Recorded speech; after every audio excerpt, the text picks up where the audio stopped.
ఎప్పుడైనా సహనానికి ఒక హద్దు ఉంటుంది. ఆ హద్దు మీరనంత వరకు ఏమైనా చేసుకోవచ్చు. కానీ సహనాన్ని హద్దు మీరేంత వరకు కానీ పరీక్షిస్తే దాని పర్యవసానాలు చాలా తీవ్రంగా ఉంటాయి. అది కూడా యోగి ఆదిత్యనాథ్ లాంటి సీఎం ఉన్న ఒక స్టేట్లో ఈ సహనాన్ని హద్దు మీరే వరకు కాదు కదా, అసలు అటువంటి ప్రయత్నం కూడా చేయకూడదు. కానీ ఆ రాష్ట్రంలో కొంతమంది కావాలనే యోగి ఆదిత్యనాథ్ సహనాన్ని పరీక్షించే ప్రయత్నం చేశారు. దీంతో వాళ్ళపై పోలీసులు లాఠీ చార్జ్ చేశారు. నార్మల్గా చేయలేదు, ఒక్కొక్కరిని తరిమి తరిమి మరీ కొట్టారు. ప్రస్తుతం దీనికి సంబంధించిన వీడియోలు ట్విట్టర్లో వైరల్ అవుతూ ఉన్నాయి. అది చూసినంతసేపు చాలామంది నయనానందం పొందుతున్నారంటే అతిశయోక్తి కాదు.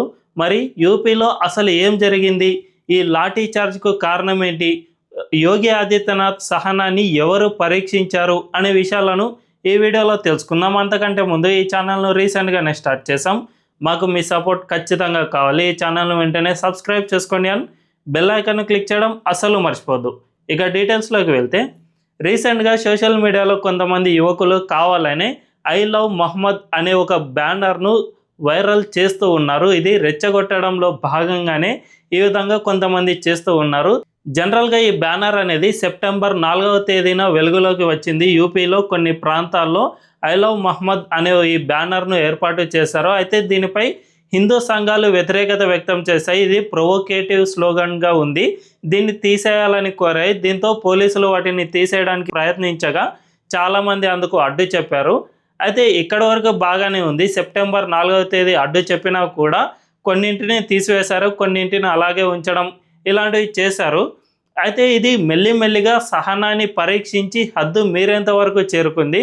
ప్రతి శుక్రవారం ప్రార్థనల తర్వాత చాలామంది ప్రొవోకేటివ్ స్లోగన్స్ చేయడం స్టార్ట్ చేశారు. అందులో భాగంగానే రీసెంట్గా యూపీలోని బరేలీలో కొంతమంది ముస్లింలు రోడ్లపైకి వచ్చి మరీ నిరసనలు తెలిపారు. యూపీ సీఎం యోగికి వ్యతిరేకంగా కొన్ని నినాదాలు చేశారు. జనరల్గా ఈ ప్రార్థనల తర్వాత తాము ఒక సభను ఏర్పాటు చేసుకుంటామని పోలీసులను కోరారు. బరేలీలో ఇస్లామిక్ గ్రౌండ్ అని ఒకటి ఉంటుంది, అందులో మేము సభను ఏర్పాటు చేసుకుంటామని కోరగా పోలీసులు కూడా మొదట దీనికి ఓకే చెప్పారు. అయితే మెల్లిమెల్లిగా ప్రార్థనలు అయిపోయిన తర్వాత ఒక్కొక్కరుగా గ్రౌండ్కు చేరుకుంటున్న సమయంలో ఒక్కొక్కరు ప్రొవోకేటివ్ స్లోగన్స్ను కావాలని చేయడం మొదలుపెట్టారు. యూపీ సీఎం యోగికి వ్యతిరేకంగా అండ్ మోదీకి వ్యతిరేకంగా ఈ స్లోగన్స్ తీసుకురావడం స్టార్ట్ చేశారు. దీంతో పోలీసులు ముందస్తుగానే స్థానిక మౌలానా తాకిర్ రజాను ముందే హెచ్చరించారు, మీరు ఇటువంటివి ఏర్పాటు చేయకండి, సభలో చాలా వరకు ప్రొవోకేటివ్ స్లోగన్స్ వినిపిస్తూ ఉన్నాయి,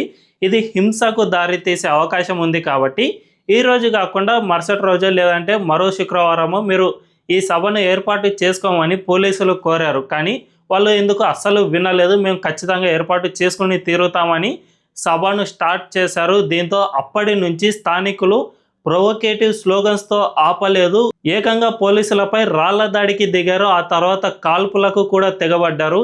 ఇక యూపీ పోలీస్ ముందే ఒక ఫైర్లో ఉంటారు, అలాంటిది వారిపైన ఈ విధంగా రాళ్ల దాడులు కాల్పులకు పాల్పడితే వాళ్ళు ఊరుకుంటారా? అందరూ ఒక్కొక్కరు ఒక్కో సింగంలో పరిగెడతారు. వీళ్ళందరికీ వెనక యోగి గవర్నమెంట్ అండ ఉంది కాబట్టి ఖచ్చితంగా యాక్షన్ తీసుకుంటారు. అందులో భాగంగానే వీళ్ళంతా స్పెషల్ ఫోర్సెస్ను తెచ్చుకుని మరి వీరందరిపై లాఠీ చార్జ్ ప్రయోగించారు. మామూలుగా ప్రయోగించలేదు, ఒక్కొక్కడు దిక్కుకొకడు పారిపోయే విధంగా సోషల్ మీడియాలో ఇప్పుడైతే వీడియోలు వైరల్ అవుతూ ఉన్నాయి.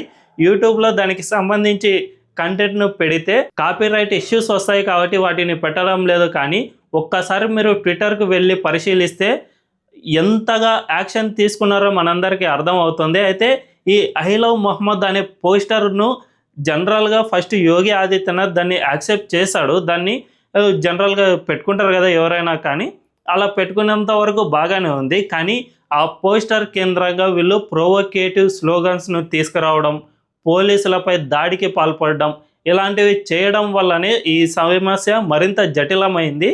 దీనిపై ఓవైసీ కూడా గతంలోనే స్పందించాడు. ఐ లవ్ మహమ్మద్ అని పెట్టుకుంటే తప్పేమిటి, అంటే తమ దేవుడిని వాళ్ళు ప్రేమిస్తున్నారు అని బహిరంగంగా చెప్పుకుంటున్నారు కదా, అందులో తప్పేముంది, ఇలాంటి వాటిని నిషేధించడం వల్ల మీరు ఇస్లామిక్ దేశాలతో స్నేహాన్ని ఎలా ఏర్పరచుకుంటారు అని ఓవైసీ కూడా చెప్పారు. అయితే ఈ పోస్టర్ను ఏర్పాటు చేయడం వరకు బాగానే ఉంది, అంతవరకు ఎవరు కూడా పెద్దగా అభ్యంతరం చెప్పలేదు. స్థానికంగా కొన్ని హిందూ సంఘాలు అభ్యంతరం చెప్పినా కొన్ని చోట్ల తీసేశారు, మరికొన్ని చోట్ల అలాగే ఉంచారు. కానీ దీని కేంద్రంగా రాజకీయంగా ఒక అస్థిరతను క్రియేట్ చేయాలని కొంతమంది మౌలానాలు ముందస్తు పన్నాగం పన్నారు. ప్రస్తుతం జరిగిన బరేలీలో ఈ ప్రొవోకేటివ్ స్లోగన్స్లో భాగంగానే ముందస్తుగానే పోలీసులపై దాడులకు పాల్పడాలని వీళ్ళు ప్లాన్ చేసుకున్నట్టు కూడా సమాచారం అందుతోంది. అందులో భాగంగానే వీళ్ళతో పాటు రాళ్ళు అండ్ తుపాకులు కూడా తెచ్చుకున్నారని సమాచారం వస్తుంది. కాబట్టి పోలీసులు వీరిపై పర్ఫెక్ట్ యాక్షన్ తీసుకున్నారని చెప్పవచ్చు.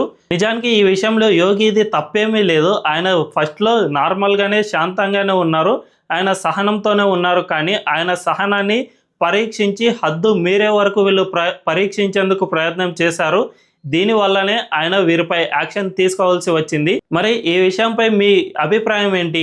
ముస్లింలు కరెక్టా లేదంటే యోగి యాక్షన్ తీసుకోవడం కరెక్టా అనే విషయంపై కామెంట్ల రూపంలో తెలియజేయండి. ఈ వీడియో కనుక మీకు నచ్చినట్లయితే ఖచ్చితంగా మా ఛానల్ను సబ్స్క్రైబ్ చేసుకోండి అండ్ బెల్ ఐకాన్ క్లిక్ చేయడం అస్సలు మర్చిపోవద్దు. Thank you.